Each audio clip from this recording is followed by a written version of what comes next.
ಮಸಣದ ಹೂ ಮೂಲಕ ಕನ್ನಡ ಚಿತ್ರರಂಗಕ್ಕೆ ಪಾದಾರ್ಪಣೆ ಮಾಡಿ ನಟಿಯಾಗಿ ಜೊತೆಗೆ ನಿರೂಪಕರಾಗಿ ಒಂದಿಷ್ಟು ರಿಯಾಲಿಟಿ ಶೋಗಳಲ್ಲಿ ತಮ್ಮದೇ ಆದನ್ನು ಛಾಪನ್ನು ಮೂಡಿಸ್ಕೊಂಡಿದ್ದಂತಹ ಅಪರ್ಣ ಅವರು ಇನ್ನಿಲ್ಲ ಅಂದರೆ ಎಲ್ರಿಗೂ ಕೂಡ ಒಂದಿಷ್ಟು ಶಾಕಿಂಗ್ ನ್ಯೂಸ್ ಆಗಿರುವಂಥದ್ದು. ಸೊ ಇದ್ರ ಬಗ್ಗೆ ಈಗ ಅಪರ್ಣ ಅವರು ನಮ್ಮನ್ನೆಲ್ಲ ಬಿಟ್ಟು ಹಗಲು ಹೋಗಿದ್ದಾರೆ. ಇದ್ರ ಬಗ್ಗೆ ಒಂದಿಷ್ಟು ಹಳೆಯ ನೆನಪುಗಳನ್ನು ಮೆಲುಕಾಕೋದಕ್ಕೆ ಅವ್ರ ಜೊತೆ ಕೆಲಸ ಮಾಡಿದಂತಹ ಮಜಾ ಟಾಕೀಸಲ್ಲಿ ಕೆಲಸ ಮಾಡಿದಂತಹ ಅಪರ್ಣ ಅವರು ಜೊತೆಗೆ ಅವ್ರ ಜೊತೆ ಮಾತಾಡೋದಕ್ಕೆ ನಮ್ಮ ಜೊತೆ ರೆಮೋ ಮೇಡಮ್ ಇದ್ದಾರೆ. ನಾನು ಅವ್ರನ್ನ ಮಾತಾಡ್ತೀನಿ. ಮೇಡಮ್ ನಮಸ್ತೆ. ಅಪರ್ಣ ಅವರು ಇಲ್ಲ ಅನ್ನೋದು ನಮ್ಮ ಅರಗಿಸ್ಕೊಳ್ಳೋಕ್ಕೆ ಆಗ್ತಾಯಿಲ್ಲ ಮೇಡಮ್. ಇದು ನಿಮ್ಮ ಜೊತೆ ಅವರು ಯಾವ ರೀತಿ ಒಡನಾಟ ಇತ್ತು, ಅವ್ರದ್ದು ಒಂದಿಷ್ಟು ಹಳೆಯ ನೆನಪುಗಳನ್ನ ಮೆಲ್ಕು ಹಾಕೋದಾದರೆ?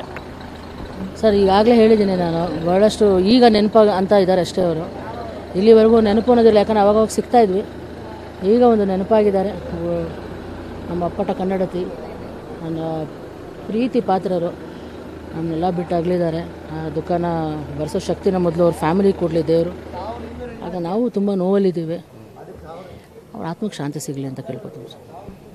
ಮೇಡಮ್, ಇದು ಒಂದು ಕೇವಲ ರಿಯಾಲಿಟಿ ಶೋಗಳಷ್ಟೇ ಅಲ್ಲ, ಇವರು ಯಾವುದೇ ಒಂದು ನಿರೂಪಕರಾಗಿ ಕೂಡ ಒಂದು ಅಚ್ಚುಕಟ್ಟಾಗಿ ಕೆಲಸ ಮಾಡಬೇಕಾದ್ರೆ ಆ ಕನ್ನಡ ಪದದ ವ್ಯಾಕರಣದ ಬಳಕೆ ಮಾಡ್ತಿದ್ದಂಥರು. ಅಂದರೆ ರಾಜಕೀಯ ನಾಯಕರುಗಳು ಕೂಡ ಒಂದಿಷ್ಟು ಆ ಸ್ಟೇಜಲ್ಲಿ ನಿರೂಪಕರಾಗಿ ಕೆಲಸ ಮಾಡ್ತಿರ್ಬೇಕಾದ್ರೆ ಯಾರು ಕೂಡ ಮರೆಯೋಕ್ಕಾಗಲ್ಲ ಅಂತೇಳಿ ಅಪರ್ಣ ಅವ್ರನ್ನ ಹೇಳ್ತಾರೆ.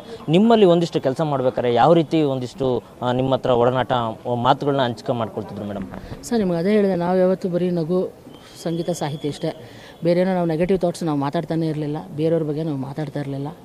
ಯಾವಾಗಲೂ ನಗು, ನಮ್ದು ಏನಿದೆಯೋ ಸ್ವಲ್ಪ ನಮ್ಮದು ಬೇಜಾರುಗಳಿದೆ ಹಂಚ್ಕೋತಾ ಇದ್ವಿ ಹೊರತು ಅದು ತುಂಬ ಕಮ್ಮಿ. ನಾನು ನಗ್ನಾಗ್ತಾ ಇರ್ತಿದ್ವಿ, ಯಾವಾಗಲೂ ನಗ್ನಾಗ್ತಾ ಇರಬೇಕನ್ನೋ ಒಂದು ಇದರಲ್ಲೇ ಇರ್ತಿದ್ವಿ. ಖುಷಿಯಾಗಿರ್ತಿದ್ವಿ, ಖುಷಿಯಾಗಿ ಕಾಲ ಕಳೆದಿದ್ವಿ. Miss ಮಾಡ್ಕೋತಿದ್ದೆ madam. ಅವರು ಒಂದು ನಿರೂಪಕರ ಒಂದು ಶಾಲೆಯನ್ನು ತೆರಿಬೇಕು ಅಂತೇಳಿ ಕನ್ಸ್ಕೊಂಡಿದ್ರು. ಅದ್ರ ಬಗ್ಗೆ ಏನಾದರೂ ನಿಮ್ಮ ಹತ್ರ ಏನು ಮಾತಾಡ್ತಾರೆ? ಇಲ್ಲ ಸರ್, ನಂಗೆ ಅದ್ರ ಬಗ್ಗೆ ಗೊತ್ತಿಲ್ಲ ಸರ್. ಅವರ ಆಸೆ ಏನಾದರೂ ನನಗೆ ಈ ಥರ ಆಸೆ ಇದೆ ಆ ಥರ ಒಂದು ವೈಯಕ್ತಿಕವಾಗಿ ಏನಾದರೂ ತಮ್ಮ ಹತ್ರ ಮಾತಾಡ್ಕೊತಾ ಇದ್ರು ಅಂತ? ಸರ್, ಆ ಥರ ಎಲ್ಲ ಏನು ಪರ್ಸ್ನಲಾಗಿ ಏನೋ ಮಾತಾಡ್ತಾ ಇರಲಿಲ್ಲ ಸರ್. ಇವಾಗ ವೆರಿ ಕ್ಲೋಸ್. ನಾವು ಈ ಥರ ಮಾತಾಡ್ತಿದ್ವಿ. ಹಾಡುಗಳು, ಸಾಹಿತ್ಯ ಅಂದರೆ ಭಾಳ ಇಷ್ಟ. ಒಳ್ಳೊಳ್ಳೆ ಹಾಡುಗಳು ಬರೀಬೇಕು ರೆಮೋ ನೀವು ಅಂತ ಹೇಳೋರು. ನಾನೇ ಕಾರ್ಯಕ್ರಮ ನಿರೂಪಣೆ ಮಾಡಿಕೊಡ್ತೀನಿ ಅಂತ ಹೇಳಿದ್ರು.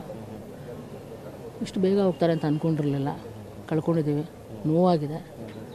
ಅವ್ರ ಆತ್ಮಕ್ಕೆ ಶಾಂತಿ ಸಿಗಲಿ ಸರ್. ನಾವು ನೋಡ್ತಾ ಇದ್ದೀವಿ ಮೇಡಮ್, ಯಾರು ಕೂಡ ನೀವು ಹೇಳ್ದಾಗೆ ಅದನ್ನ ಅರಗಿಸ್ಕೊಳಕ್ಕಾಗ್ತಾಯಿಲ್ಲ. ಪಾರ್ಥಿವ ಶರೀರ ನೋಡ್ತೀರಿ, ಎಲ್ಲೋ ಒಂದು ಕಡೆ ಜಸ್ಟ್ ಒಂದು 5-10 ಮಿನಿಟ್ಸ್ ರೆಸ್ಟ್ ಮಾಡ್ತಿದ್ದಾರೆ ಅಂತ ನಮಗೂ ಕೂಡ ಹಾಗೆ ಅನ್ಸೋದು. ಬಟ್ ನಾವು ಇವತ್ತು ಅವ್ರನ್ನ ಮಿಸ್ ಮಾಡ್ಕೋತಾ ಇದ್ದೀವಿ.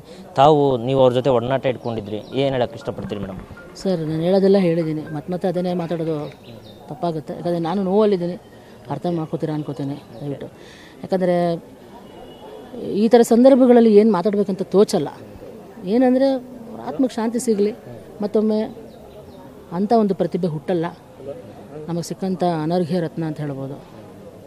ಅವ್ರ ಆತ್ಮಕ್ಕೆ ಶಾಂತಿ ಸಿಗಲಿ ಸರ್. Thank you. ಇದಿಷ್ಟು ಮಜಾ ಟಾಕೀಸ್ನ ರೆಮೋ ಅವರ ಮತ್ತು ಕ್ಯಾಮ್ರಾ ಪರ್ಸನ್ ಶರತ್ ಜೊತೆ ಮಂಜುನಾಥ್ ಸಕ್ರಪ್ಪ, ಅವರ ಟಿವಿ ಬೆಂಗಳೂರು.